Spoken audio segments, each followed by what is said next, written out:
nagbabalik po ang homepage. Naku, bakit nga ba maraming tao, kabilang na ang mga sikat na political figure at showbiz personality, ang gustong sumubok ng stem cell therapy? Naku, paano nga ba ginagawa ang treatment na ito at gaano ba ito ka-epektibo? Ito na nga ba ang mabilis at mabisang panlunas sa malulubhang sakit tulad na ng HIV at cancer? Totoo nga ba yan? Yan ang ating pag-uusapan this morning. Siyempre, kasama ang ating bisitang expert na si Dr. Wilson Gan, isang stem cell specialist. Good morning, Doc, and welcome po to homepage. Good morning. Ayan. Doc, may question lang ako, no? Ano nga po ba ang stem cell para din sa ating manonood na hindi nila alam kung ano ang stem cell at ano ang mahalagang role nito para sa ating katawan? Ang stem cell kasi this is involved in involved in the repair system of the body. Pag merong damage sa katawan, supposedly this one will take care of it. Ayusin niya. Ayan. So, yung stem cell na to na sinasabi, saan po natin ito makukuha? Sa katawan natin, meron to but at a certain age na nag-slow down na to, nagtitape. So, wala na siya, halos nawawala na siya sa katawan natin. We have to stimulate them medically para magamit ito. Like dapat inaayos niya yung pagiging mga napasok, mga ganyan, mga burns. Supposedly the stem cells should take care of this one. Pero sa marami hindi naaayos to kaya nagkakaroon ng mga peklat at mga keloid, no. With stem cell hindi magiging keloid 'yon. If yun ang gagamitin natin example. Tulad sa mga kidney na damage, dapat hindi na umaabot sa puntong nagda-dialysis. Dapat nare-repair na pag may stem cell. Pero tama po ba ang pagkakaintindi ko po kasi personally, no? Actually, dati ko pa narinig yung stem cell na yun. Ang stem cell kasi parang wala pa siyang kung saan siya. So parang ito yung cell na to na, paano ko ba explain? Wala pa siyang certain. So if ever na meron kang kakulangan sa katawan mo at nilagay mo yon, doon siya mag-grow. Tama po ba yun? Yes.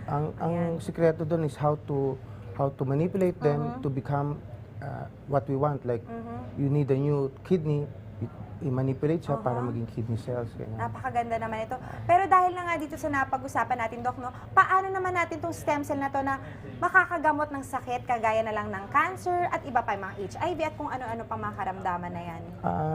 Ang stem cell kasi meron siyang yung tumor necrosis factor. Ganito kasi yan hindi naman natin i-claim na cure all ang stem cell, pero so may possibility pa rin niya hindi niya pwedeng magamot? Or? Kasi sa amin, yung mga cancer patients namin, wala ng cancer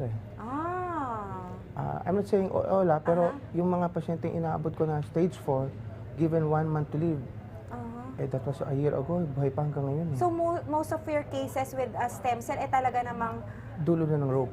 End of the rope na sila. Talaga? Tapos talagang okay sila ngayon? As in parang wala na silang cancer? Tulad nung merong isa pasyente, 3 cancer sa katawan, iba-ibang cancer sa katawan. At the end of a 4-month regimen, hinanap namin yung cancer sa katawan niya, walang makita. Ang result negative for cancer cells, no metastasis. But when you cure them, Doc, like for instance, a patient with cancer, like ayan, na-inject na natin siya ng stem cell, like do they need to do this the whole life na mag-inject na sila, or you have certain program lang na gagaling ka na and then you're good to go? Yung iba, kasi I've been doing this for about 4 or 5 years na, 5 years or more, no? Yung mga pasyente ko way back up to now, wala pang problema unbelievable as it may sound, hanggang ngayon wala pang cancer. Yung sinasabing cancer in remission, iba no cancer at all na wala na makita. So, iba. Yung blind nakakita. Grabe. So talagang nabibigyan ng hupang ating manonood na huwag mawawala ng pag-asa dahil talagang as time goes by, nagkakaroon talaga ng gamot na sa hinahanap nating kalunasan sa ating karamdaman. Yes, ma'am. Alam niyo ba ilang coma ang nagising na namin? Ilan po, Dok? Nakaka-6 lang po kami. Coma patient. Out of 6? 6 out of 6. 6, wow. 100%. Pwede kong sabihin 20 out of 20, but yung 6 confirmed, 6 po gising. Grabe, Dok. Very unbelievable ang powers na These are nagagawa local, ng stem cell. locally. I was in Vietnam before, may ginising din akong coma patient. Brain death na, gumising. Grabe na tong stem cell na to ha. Pero Doc ha, bukod naman sa paggagamot ng sakit, may iba pa bang benefits ang stem cell therapy? Kung meron hindi lang sa mga cancer, ano pa bang pwede nating makuha from stem cell? Eh ma'am, mukhang hindi niyo po kailangan yun. Hindi niyo po ako kailangan yun. Maganda po Sa ito. ating mga viewers. Maganda po ito dermatologically eh. Ayan. Nagmumukhang bata. ang O, pasyente. di ba? Hindi lang mukhang bata, feel bata O, pa. di ba? Yung mga misis po ng mga pasyente ko, eh tinatanong nga ako, ano ba ang ini-inject mo sa asawa ko? Oo. Ah, At bumabata sila. Opo, mga bata po. Bumabata sila. Nag-i-improve ang kanilang life. Wow. May quality life. Actually, may sinasabi sa akin si Doc kanina na if you want to freeze your age at the cert, kunyari, let's say, gusto ko lang maging 30 forever. Possible, ha? Possible din, sinabi ni Doc. Paano nangyari yun, Doc? Pwede kasi ang stem cell pwede siyang manipulate to to this to go into that. Nasa pagmanipula ho yan eh. I just use the word manipulation for easier understanding. It can be directed to do this eh. Tulad ng mga nagda-dialysis, ang pinag-uusapan no, 80% minimum brand new ang kidney. So, yung pasyente, wala nang dialysis time, hindi na kailangan mag-transplant. Pinag-uusapan brand new, halos brand new ang kidney. Oo. Grabe, no? Yung mga diabetes, no longer diabetic, it all you can pa. I'm not saying all pero sa programa namin, yun ang nagiging trending eh. Wala pa nga ho kaming sablay eh so far. Actually, talagang iba talaga ang powers ng stem cell. Pero itong stem cell na to, Doc, gaano ba to ka-safe? And meron ba itong mga disadvantages? I think the only disadvantage I can see is the price. Really pricey. So far naman, yung mga pasyente ko up to now, as far as 8 years ago, up to now, wala pa naman ho naging problema. No complaints. Pero Doc, kung sinasabi nyo naman talaga yung mga uncurable or yung mga sakit na yung cancer na yun, kung mabibigyan naman ng lunas, syempre Ay, oo money, I mean, price is an object anymore. Parang, di ba? Kasi iba yung mabibigay niyang buhay at lakas na mabibigay sa isang tao may karamdaman. Tulad ako ho, HEPA B positive ako before eh. Ngayon, negative na eh. At bumata si Doc. Nakita ko yung picture ng before and after. In fairness kay Doc, talaga naman bumata si Doc, no? Pero Doc, may tanong pa po ako, no? Ano ba ang proseso sa paggamot o paggamot gamit ang stem cell therapy? May dapat bang i-consider bago sumailalim dito? Like, meron bang, ano bang mga, ano? Inaalam namin mabuti yung genetics, no? At saka yung profiling ba? We profile them, male, female. Yung sa pambabae, hindi pwedeng ibigay sa panlalaki, medyo mag-ibahan. Okay. Sayang kapag ibigay ganon. Hindi ba kaya pagka medyo nilagay mo, kunyari, babae nalagyan siya ng panlalaki, medyo magiging boyish ako, ganun ba yun?